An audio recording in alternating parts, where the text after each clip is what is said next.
आकाशवाणी देहरादून से प्रस्तुत है प्रादेशिक समाचार। पहले मुख्य समाचार।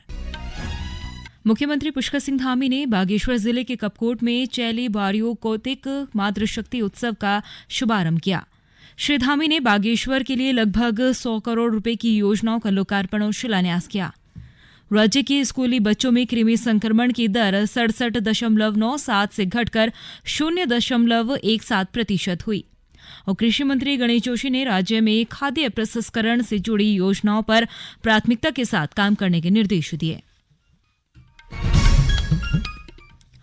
नमस्कार, समाचारों के साथ मैं प्रियंका मलिक और अब समाचार विस्तार से। बागेश्वर जिले के कपकोट के केदारेश्वर मैदान में आज चैली बारियो कौतिक मातृशक्ति उत्सव का शुभारंभ किया गया। इस कार्यक्रम का उद्देश्य समाज के विकास में महिलाओं की भूमिका को बढ़ाना और उनका सम्मान करना है। इस कौतिक में उत्तराखंड की लोक कला, लोक संस्कृति और हस्तशिल्प उत्पादों का बड़े स्तर पर प्रदर्शन किया गया।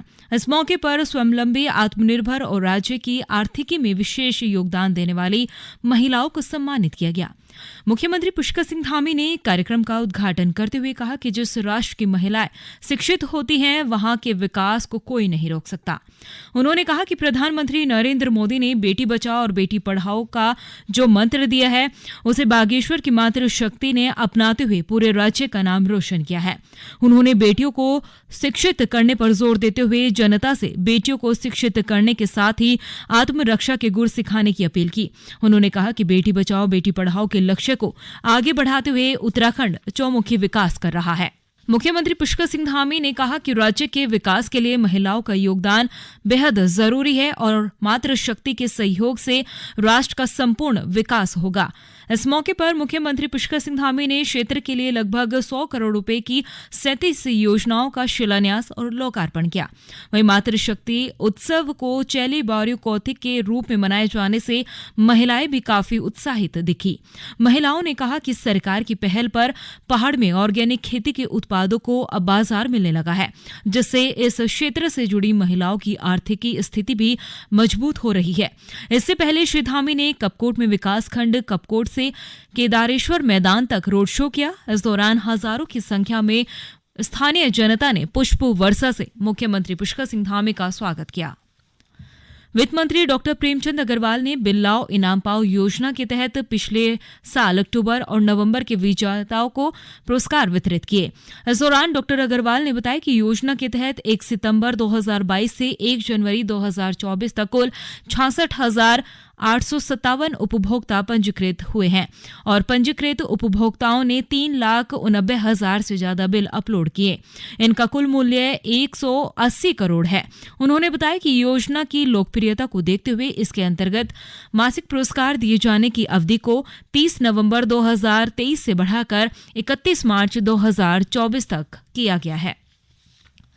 पुलिस महानिदेशक अभिनव कुमार ने कहा है कि प्रदेश में पुलिस विभाग के करीब 3,000 पद खाली हैं। उन्होंने कहा कि वो इन पदों को भरने का प्रयास करेंगे। श्री कुमार ने कहा कि ड्रोन की सहायता से पुलिस राज्य में व्यवस्थाओं को बेहतर बनाने का प्रयास कर रही है। अभी भी लगभग 3,000 के करीब हमारे डिपार्टमेंट में वैकेंसीज चल रही हैं। तो सबसे पहले हमारा यही प्रयास रहेगा कि इनको दूर करते हुए, ताकि जब प्रॉपर मैन पावर अवेलेबल रहेगी तो आई थिंक हम पब्लिक की जो भी हमसे एक्सपेक्टेशन है उनको बेटर, ज्यादा अच्छे तरीके से मीट आउट कर पाएंगे। देखिए, ड्रोन्स को लेके हमारा लगातार, ड्रोन एक नई टेक्नोलॉजी है और इसको लेके धीरे धीरे गाइडलाइंस भी इवॉल्व हो रही है। टेक्नोलॉजी भी, अभी कोई भी नई टेक्नोलॉजी आती है तो अडॉप्ट करने में, उसको ठीक तरीके से इस्तेमाल करने में थोड़ा वक्त लगता है। अब ड्रोन्स के मामले में हमारी कोशिश यही रहेगी कि उत्तराखंड पुलिस जल्द से जल्द इस टेक्नोलॉजी के पोटेंशियल को समझते हुए इसका अच्छे से यूटिलाइजेशन करे और खासतौर से ये भी हमारी चिंता रहेगी कि इसका जो नेगेटिव इस्तेमाल हो सकता है एंटी सोशल एक्टिविटीज में, उसकी थ्रेट को भी हम लोग ठीक से समझें और उस पर भी कार्रवाई करें। राज्य को साल 2025 तक नशा मुक्त बनाने के लिए नशा तस्करों पर कड़ी कार्रवाई की जा रही है। इसी क्रम में चंपावत जिले में 3 किलो से अधिक नशीले पदार्थों के साथ एक तस्कर को गिरफ्तार किया गया। जिले के पुलिस अधीक्षक ने नशा तस्कर को पकड़ने वाली पुलिस टीम को 5,000 रुपए इनाम देने की घोषणा की है। ये समाचार आकाशवाणी के देहरादून केंद्र से प्रसारित किए जा रहे हैं। ताजा समाचार के लिए आप हमारे फेसबुक पेज आकाशवाणी समाचार उत्तराखंड और Twitter handle @AIR News _DDN को फॉलो कर सकते हैं। ये समाचार YouTube चैनल आकाशवाणी समाचार उत्तराखंड को सब्सक्राइब कर सुने जा सकते हैं। साथ ही ये समाचार आकाशवाणी की वेबसाइट www.newsonair.gov.in/उत्तराखंड पर भी उपलब्ध हैं।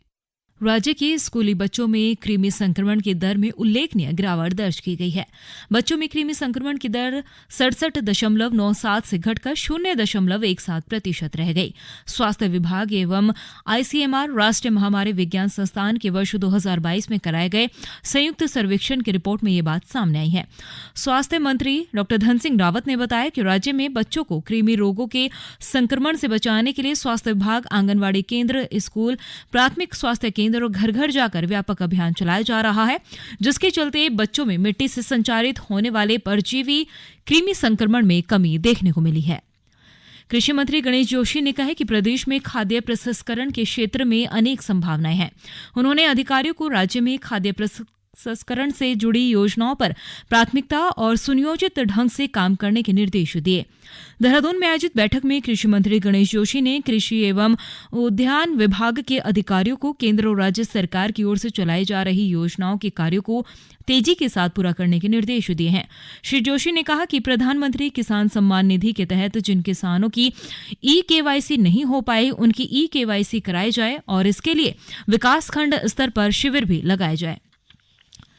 देश में चुनावी बॉन्ड की बिक्री आज से शुरू हो गई है। इन्हें भारतीय स्टेट बैंक की 29 अधिकृत शाखाओं पर इस महीने की 11 तारीख तक खरीदा जा सकेगा।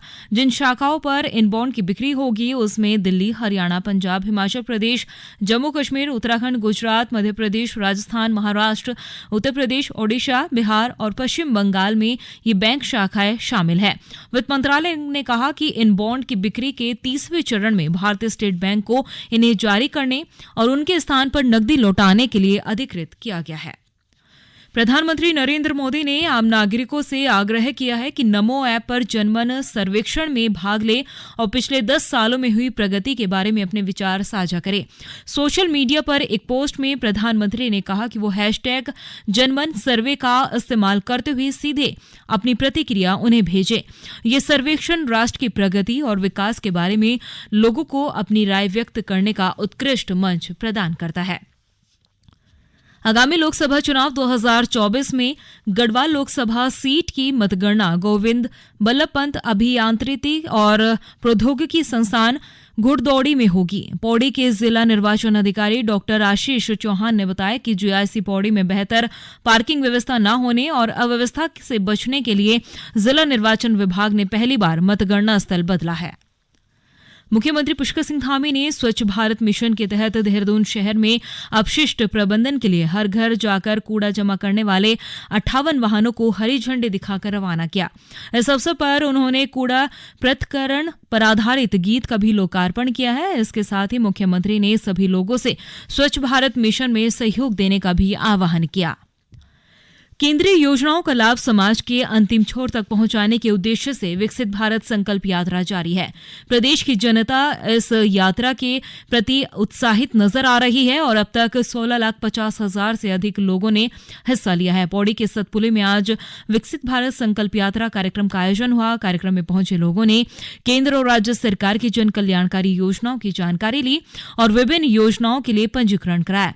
उधर हरिद्वार के भगवानपुर में विकसित भारत संकल्प यात्रा के तहत कार्यक्रम का आयोजन किया गया। इस अवसर पर क्षेत्रवासियों ने वर्ष 2047 तक भारत को विकसित देश बनाने में योगदान देने के लिए शपथ ली।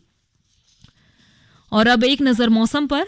देहरादून, पौड़ी, गढ़वाल, हरिद्वार, उधम सिंह नगर और चंपावत जिले के मैदानी हिस्सों में अगले 3 दिनों में मध्यम से घना कोहरा छाए रहने का अनुमान जताया गया है। इस अवधि के दौरान मौसम विभाग ने हरिद्वार और उधम सिंह नगर में घना कोहरा छाए रहने के लिए ऑरेंज अलर्ट भी जारी किया। मौसम विभाग ने आवाजाही करने वाले लोगों को कोहरे में सुरक्षित ड्राइविंग करने की सलाह दी। इस बीच विभाग ने अगले 5 दिनों में राज्य में मौसम साफ बने रहने का भी अनुमान जताया है। और अंत में मुख्य समाचार एक बार फिर।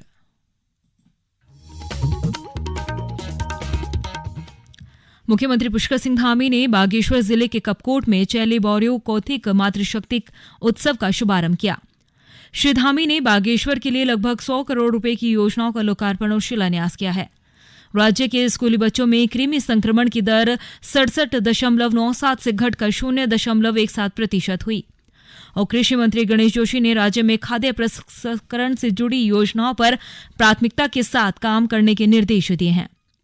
इसके साथ ही प्रादेशिक समाचार का बुलेटिन समाप्त हुआ। नमस्कार।